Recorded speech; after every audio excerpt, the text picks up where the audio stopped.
So, welcome back again, ladies and gentlemen, and thanks for tuning in for the 8th and final instalment of this exciting little solo game action demonstrating my shot, steel and stone rules.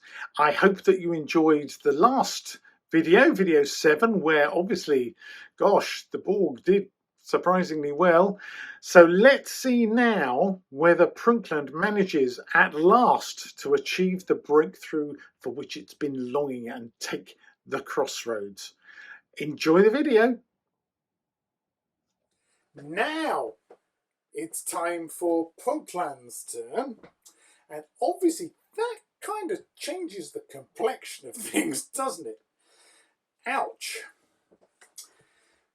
Well, so for the cavalry, it's kind of now or never, but obviously before they charge, they would have to take a reaction test, because now there's a unit routing past them, which they might think, we don't feel so great about that now.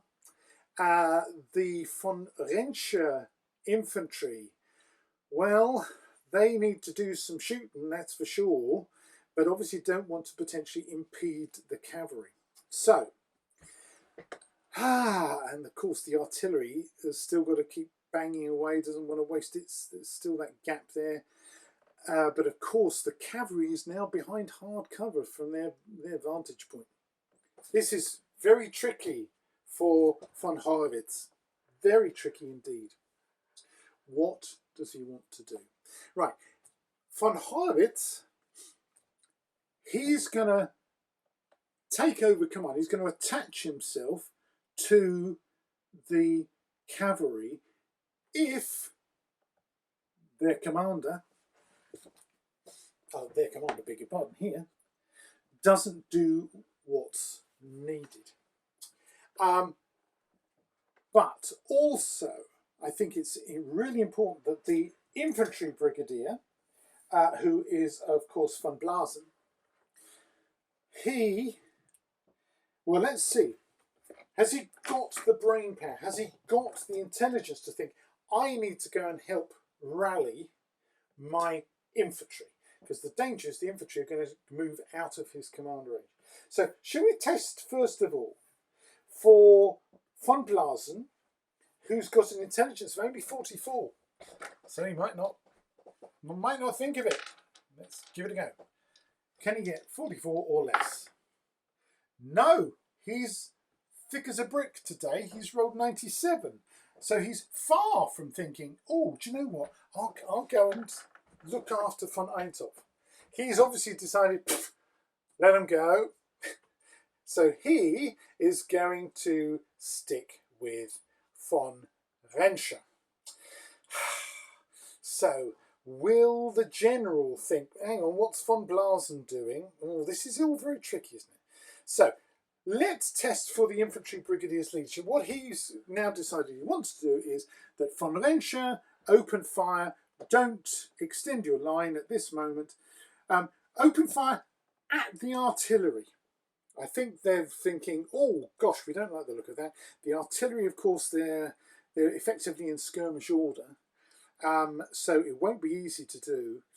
But let's see what his leadership effect is. Okay, here's for von Blasen, who rolls a 9. So he fails. It's not an enormous fail, but it would deduct a base width from the infantry's movement if they wanted to do any movement. So it's just as well. They're just going to sit there and shoot. And he's going to go, oh, do you know what, boys? I'm going to come look after you guys. I feel safe here. Okay. It comes down now to the cavalry commander. What's the cavalry commander going to do? The cavalry commander. Are you made of sterner stuff? This is Generalleutnant der Kavallerie von Hörnchen. Got an intelligence 55. I don't think it's intelligence. It's clearly he needs to order a charge. 68 is his initiative. Shall we see? 91. No. This is me being really cruel to myself. I hope you understand this. Allowing for these kind of D&D personality rolls, but he's going, I could have charged, but actually, I think I'm better off just staying where I am. So, folks, this is where I am going to say the general says, I'm not having that. I'm taking control of the cavalry. Boys, follow me. And let's just see how good or bad a roll he gets. Okay, the general, remember he's a 9 or less. The general's a 9 or less. Oh, and he rolls a 3. Fantastic. Okay, so that has just added, it's not quite a double one, that would be fantastic, but it has added 2 base widths to the cavalry move distance. So, we'll check that, because I'm glad this has happened, because there's some procedures I can take you through now. Let's check. Normal cavalry move distance is 5 base widths. Charging, let's have a double check. Let's go back to the movement table, you'll see. Okay, cavalry or cavalry charging or pursuing adds 2 base widths, making 7 base widths. More than enough. And then with the general himself adding a further 2, making 9 base widths, well, there we go. So the question is, however, will the cavalry charge? This is where we have to take the reaction test. Because obviously von Eintopf has been routing past them, and they're not very happy about that. So, okay. They're B class, so they will need a score of 8 or better. They are within range of an A class command, so they start with 3 points. They are, we decided, a normal size unit, so that's nothing. It is now, basically at the moment, right now, it is advancing. If you remember, it had moved into place, but then it stayed, yes, it moved into place. So it was advancing. So we are at 4 points because of the commander with them. Cover is basically sort of irrelevant, but the closest enemy, if we want to be really strict, the closest enemy, who's these, has hard cover. So that takes off 2, so they do 2 points. They are in close order, that takes them to 4 points. They, in terms of security, actually, they're fine. They've friends in sight, so that leaves them at 4 points. So, we roll 2 dice, and we need 4 or better. 4 or better, folks. 6. They're fine. Ooh. My heart, do you know what? In reality, folks, my heart is thumping here. They've passed. The cavalry can charge. So, let's go back to that page where we were talking about what happens in the move sequence. Okay. So, pointing out the charge bonus of a charging unit's move must be made in a straight line perpendicular to its frontage and may only be claimed if it will enable the unit to actually make contact with the enemy. Correct. Any directional formation changes must be carried out in the normal portion of its move. A unit that moves less than its charge bonus distance cannot claim the benefits of charging in the subsequent melee, as it has not built up sufficient momentum. So, here's the point. The cavalry can start moving forward. So, we're going to indicate that here they are coming lumbering forward. their normal move distance takes them, would take them to there. So I'm just going to put one base there at the moment. Because now, of course, Ostergotland has to test to see, oh, are we going to stay here and face this? Okay.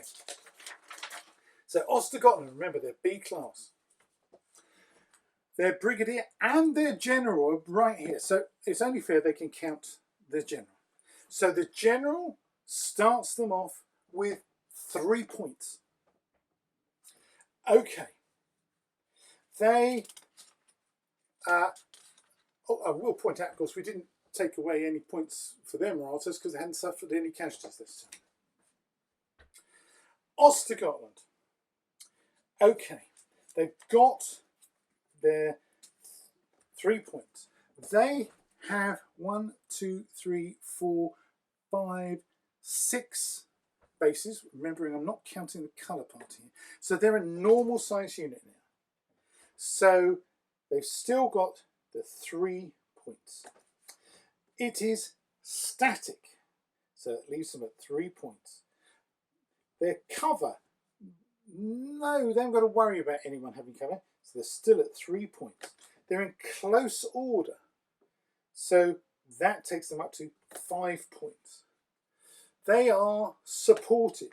6, 7 points.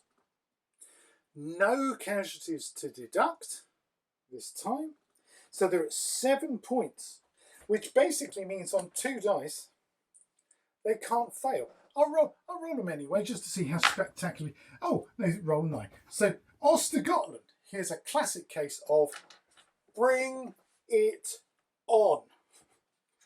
We are not bothered. Oh my goodness me. So this means potentially they are going to be able to shoot at a charge, and this is where page 20. A defending unit armed with missile weapons may attempt to shoot at an enemy charging or at it or any friendly unit within its permitted arc of fire. So it could shoot in support of units nearby. Well, okay. What we do now is we roll a d6 to see at what range the shooting is carried out, whether it's carried out at short range, medium range, or long range. Okay, A class would add 1 to their dice roll. So, are we ready? What range are the ball going to open fire? 1. Well, that means, fortunately for Prunkland, the shooting will be carried out as if at long range. So, let's have a look here. And so, long range, so I put that marker there. There's the general, tally-ho. So, effectively, the cavalry are going to take their fire. Whoops, let's move over a bit. Take their fire at that range. Okay. And this can all be done. This is happening out of sequence, of course. In fact, General, get you out of the way for a second, Gov. Alright, Brigadier, you can go there. So Ostergotland will shoot now out of sequence. Now this would affect if they wanted to shoot in their own next turn, but let's see how it pans out. Oh gosh, long range. They are all within range, okay. So 1, 2, 3, 4, 5, 6 bases. That's 18 dice. Oh, this is going to be terrifying, isn't it? 1, 2, 3, 4, 5, 6, 7, 8, 9, 10, 11, 12, 13, 14, 15, 16, 17, 18 dice. Okay. We look at the modifiers. They're not a dense target. No one's A or C class, no one's in skirmish order, no one's in open order. the target is at long range, so it's going to be -1. So instead of it being 4s, 5s, and 6s, it's 5s and 6s. And it's not a first volley or anything like that. They haven't moved. So it's 5s or 6s with 18 dice. What do you think, ladies and gentlemen? What do we think? Best not to think, I'm thinking. Well, okay, let's get rid of the low dice.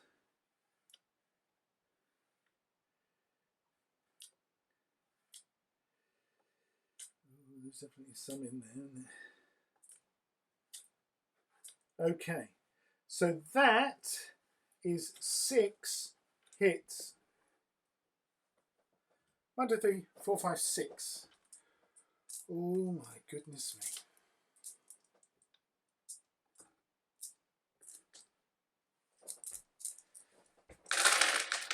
Well.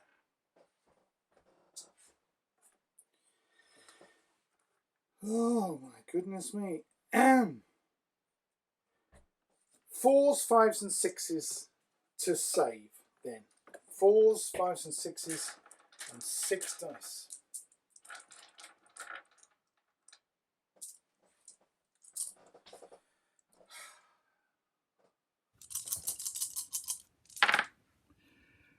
Well, that's 1, 2, 3 saved.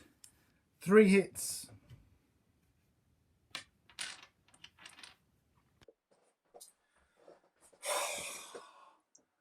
Well, that's them. That's not 1 hit per base. So, what that means is the lead squadron's looking a bit tatty, but the fact is contact is made. I'll put the colour party there. I'll do... There we go. Smack. That point, we pause that and come back to it during the melee phase. Oh, okay. That was lucky. Not quite 1 hit per base. That would have really ruined everything. We're there. Right, we already know that poor von Eintopf has got to do some routing. Back to, oh, it's not quite off yet. We're here. Oh my goodness me. Come back. No, Gov, not today. Not today. We've got some routing to do.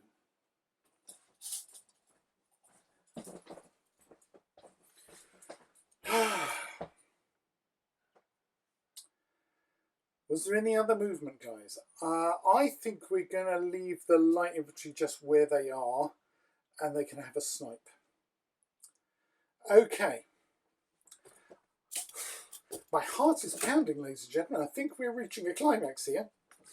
Okay, shooting the artillery.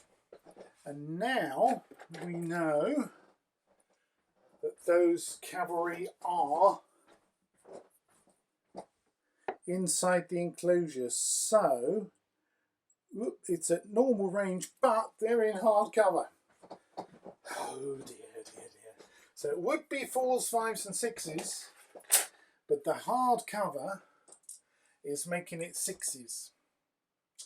Right, artillery, here we go. They got a hit. We're happy with that. 1 hit. So the Borg need to roll a 6 because it's round shot to save, and they don't. So a cavalryman over here bites the dust. Oh gosh, so I'll have to single in to replace. Okay. So This is keeping me fit. I hope you realise this, ladies and gentlemen. This is part of my fitness regime. Solo wargaming. Who knew? The latest craze in personal fitness. So, that's that shot, and of course, bless his heart, there's all sorts of things I haven't fluffed here. Ostergotland did their volley, and now the cavalry have disappeared into the musket smoke from their volley. Who's going to emerge alive, dead? Who knows? But yeah, just for effect, because that would be like that, wouldn't it? It would be hard to see what's going on because the smoke. And a bit for the gun over there. Lovely. Let's get that close to the gun. Thank you very much. Oh gosh. Von Renscher is going to open fire at the howitzer at, it's long range. It's going to be tricky, this. Oh, it's going to be tricky because there's only 3 bases in the front rank there. Right, let's have a look. So we know it's long range, so it's going to be 5s or 6s with 3, 6, 9 dice. 5s or 6s.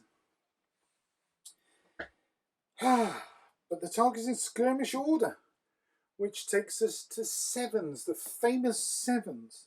So we need to start with any 6s that get rolled. So we need a bunch of 6s to stand a chance. That's the first thing. Bunch of 6s. Oh, there's 2. That's it, 2, isn't it? Those 2. So, and then we need 4s, 5s or 6s to actually get a hit. I said it was going to be difficult. Oh dear. Von Renscher, you fluffed it. Gov. Absolutely fluffed it.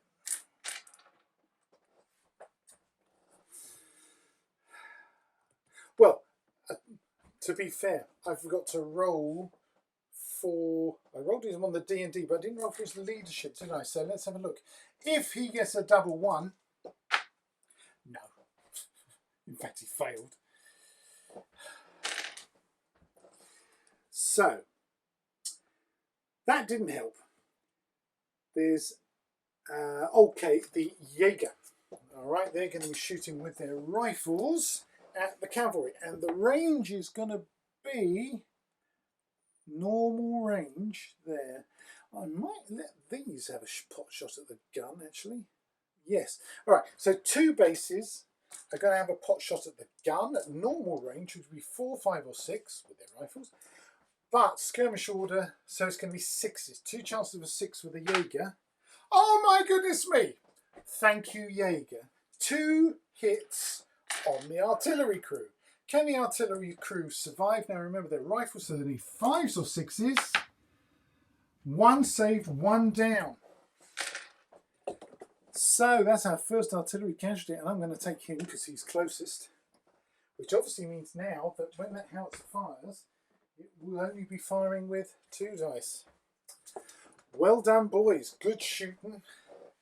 And again, a bit of fluff to indicate that you've done your job. Excellent stuff. Well done. Oh, that's on top of their pike. Over here, normal range. Now, one of those bases could count as enfilading. So I'm going to say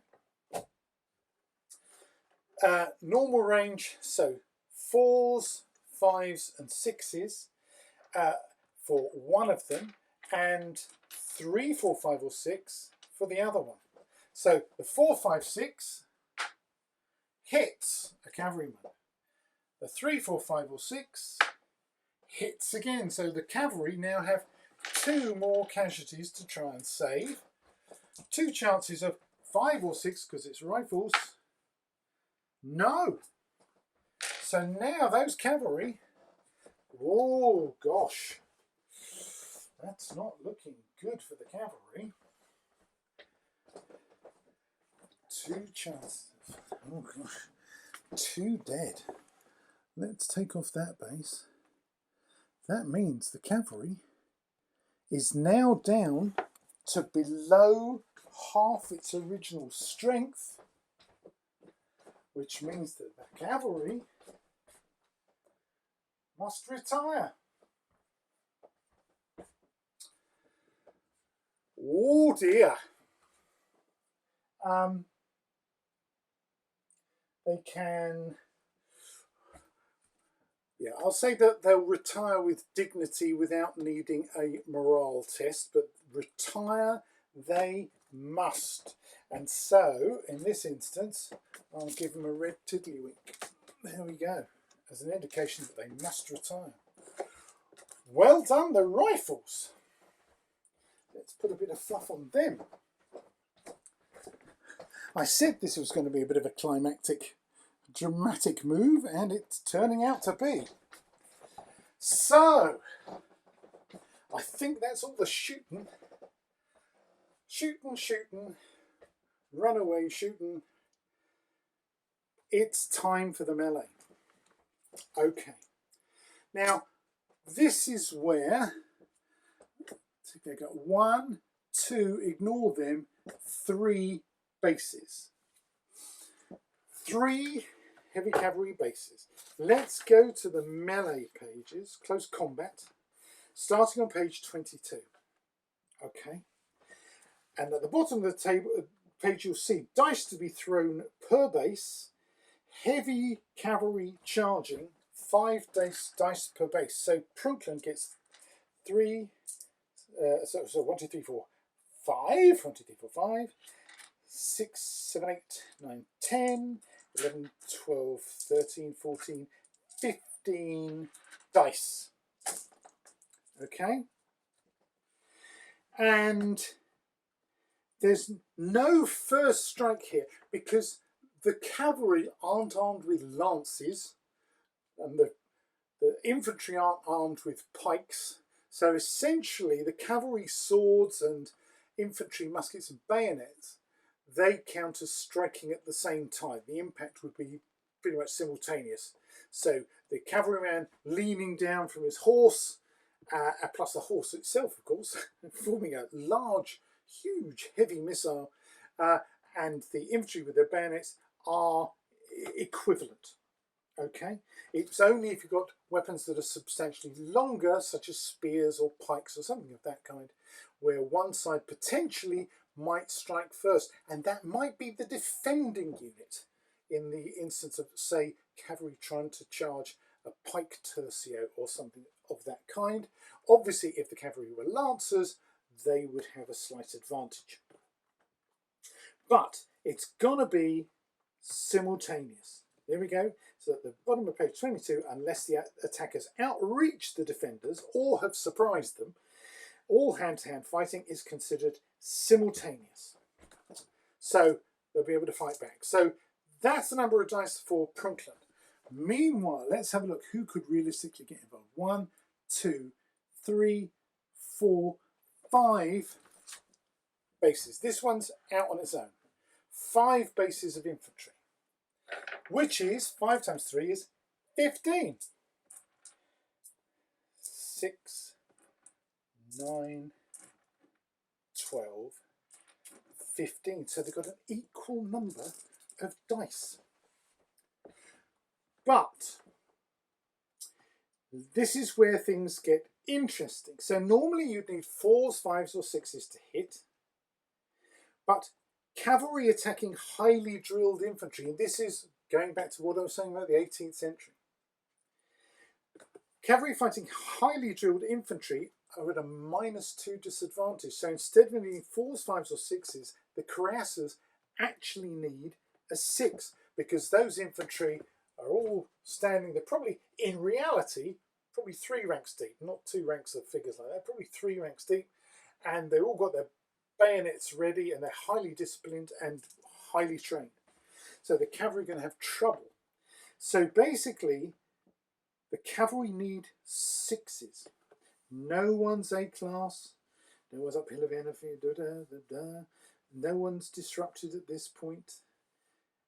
But infantry fighting mounted troops, they're at a -1 disadvantage because, however disciplined they are, they're also having to avoid horse to try and get man or try and stab stomping horse.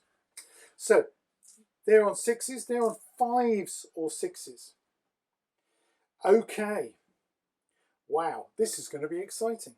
Let's go for the cavalry and see how many 6s they can roll with all their dice. Are we ready?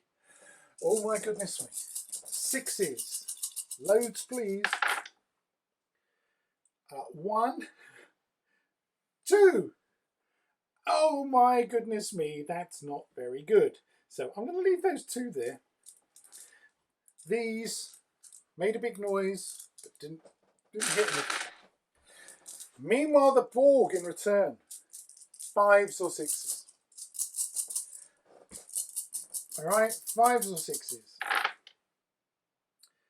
1, 2, 3, 4. So not enormous. Oh my goodness me. Right. So the Borg, 4 hits, Prunkland 2, but it doesn't finish there, obviously. Right. Prunkland scored 2 hits. So we're looking at saves. The Borg to save against the sword or lance if the cavalry or cavalry charged or reinforced, or if it's a pike in general melee. The Borg need 4s to 6, 4, 5s or 6s to save. So 2 chances of a 4, 5 or 6. And they save both of them.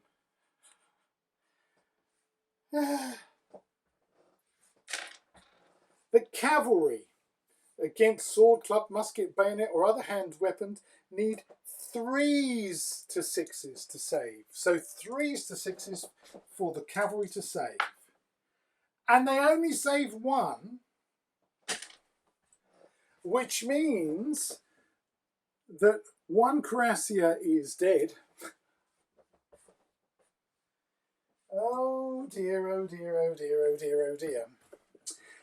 And therefore, horror of horrors, let me take the fluff off there, von Klinkertor Cuirassiere has been defeated. Narrowly, but defeated.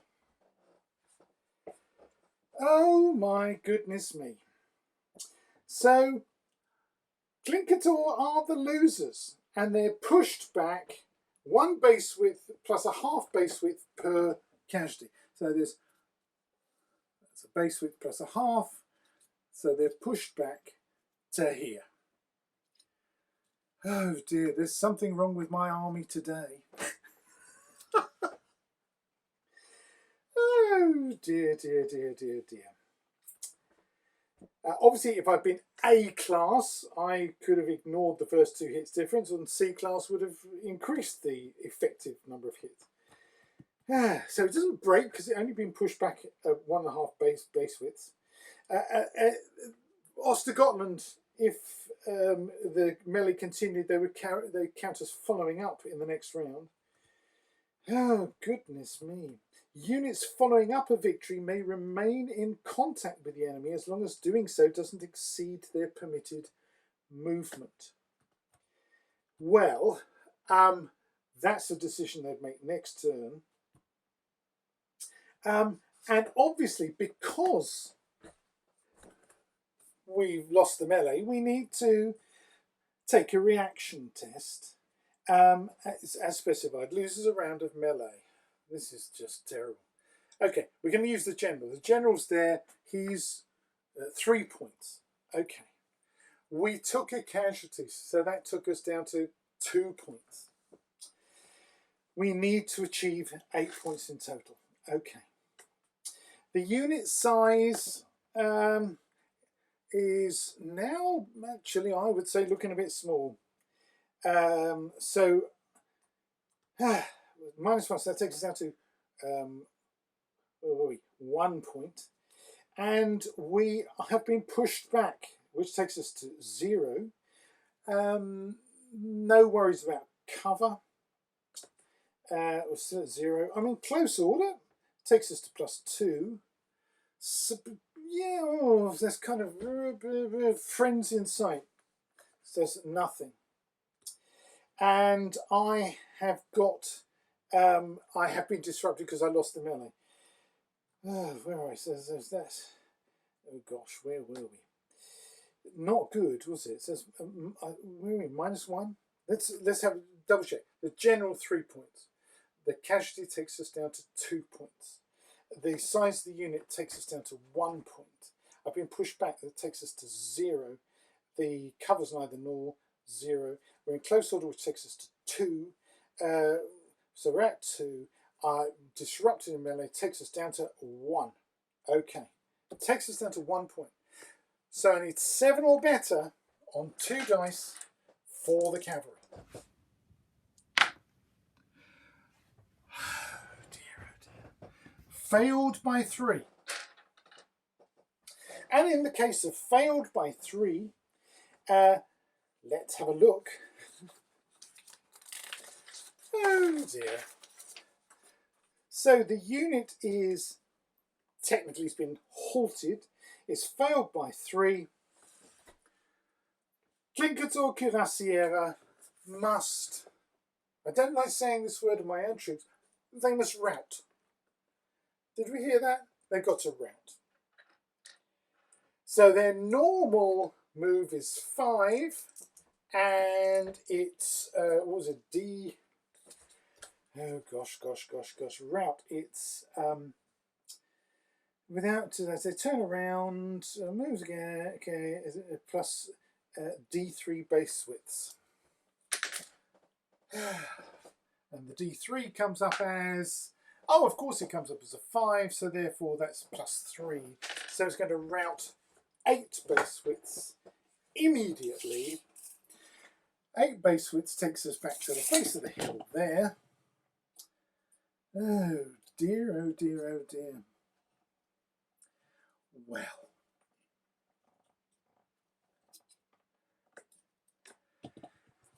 And there, ladies and gentlemen, endeth Prunkland's turn. And I think, if we're being fair, there endeth the game. Congratulations to Borgenmark for a much better performance than I'd expected, actually, but there you go. And Yarbu to the troops of Prunkland for doing much worse than expected with my 2 favourite units, Clincator Cuirassiera and von Eintopf infantry, in route pell-mell towards their own table edge, and there's no one there to save them, so they're going to... So it's only fair to say that in whoever would... Should we just see who gets the initiative next turn? Who would get the initiative in the following turn, just out of interest? And the answer is... Roll again, of course. Roll again. The answer would be the Borg. So that kind of seals it. Because at that point, I think it would be fair to say that, okay, the cavalry would have to start heading home gracefully, not running. The Ostergotland would now be able to pivot round and start blatting von Renscher, and in the process would, of course, take the crossroads. Westergotland, well, hey, they might as well start swinging round to put pressure, because they're gone. Swing round, start putting pressure on as well, and try and trap von Renscher. The light infantry, now liberated to move up. I mean, what we could do is just send them to send a few shots after the routers to make sure they keep on the go. But essentially what would have to happen now is the troops of Prunkland remaining would have to do a fighting retreat. So the gun would probably limber up and start moving away. We don't want to lose a gun to the enemy. Goodness me, this has been bad enough. And von Renscher would probably, well, now there's the space, they could deploy into line, or they could just deploy into column and head back down the road, covered by the light infantry, who have been quite effective, let's be honest. Or even the general could call for a parley and say, there's no point having any more bloodshed, is there? Let's just call it a day. Evening is falling, and let's call it a day. So, thank you all so much for watching this little, what turned out to be a very exciting little action. Not with the ending I kind of hoped it would have, with glorious Prunkland's cavalry smashing its way through Ostergotland. No! The Elector of Borgenmark is going to be delighted with the performance of his troops. And, of course, when I tell him about this, Charles Grant, from whom I obtained the Ostergotland regiment, no doubt will be cock-a-hoop to know that his boys that he passed on to me have done so well in this action. I hope that this has inspired you to give the rules a try. I might make another video based on FAQ that have come through, or points of clarification, if anyone wants that. I've also had a request from someone that will I just do more action reports of games in progress. I hadn't thought of that before, but if people would like that, I'd be more than happy to do that. Fighting solo games through with the cameras on. Maybe even I can get my chum Guy or Ian or some other people to come and play a game. We could even show a larger game on the full table. But that's something to think about in the future. For the time being, I need to get back to earning a living. And thank you so much again to all of you for watching these. I know some of them have ended up being a bit longer than I'd intended, but I hope you found them quite fun, and I hope they've given you a flavour of how the rules play. And don't forget, if you haven't got a copy yet, they're on sale in paperback on Amazon stores worldwide. They're also available in the UK from Caliber Books, and in the States from On Military Matters in New Jersey. In PDF format, they're on my own PayHip site, Gladius Publications PayHip site. They're on Wargame Vault, and they're available via Wargames Atlantic. And any and all errata and that kind of stuff, little tweaks and changes, go to the Battle Games website, go into the shop tab, and below that you'll see the fridge, and it's in there that you'll see I'm uploading errata and clarifications, that kind of thing, which also are appearing in the Facebook group. So thanks for watching, and I'll see you again soon.